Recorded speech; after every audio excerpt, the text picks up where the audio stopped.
Rajkot મનપાની website પર cyber attack થયા છે। 400 જીબીથી વધુ ડેટા લીક થયો હોવાની આશંકા।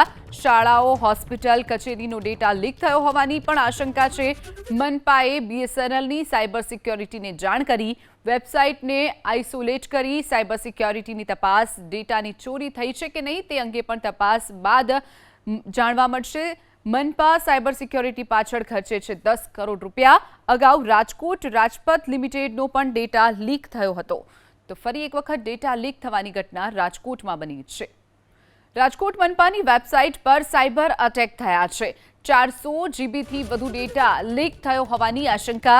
શાળાઓ, હોસ્પિટલ, કચેરીનો ડેટા લીક થયો હોવાની પણ આશંકા છે। મનપાએ બીએસએનએલની સાયબર સિક્યોરિટીને જાણ કરી વેબસાઇટને આઇસોલેટ કરી સાયબર સિક્યોરિટીની તપાસ। ડેટાની ચોરી થઈ છે કે નહીં તે અંગે પણ તપાસ બાદ જાણવા મળશે। મનપા સાયબર સિક્યોરિટી પાછળ ખર્ચે છે 10 કરોડ રૂપિયા। અગાઉ રાજકોટ રાજપથ લિમિટેડનો પણ ડેટા લીક થયો હતો।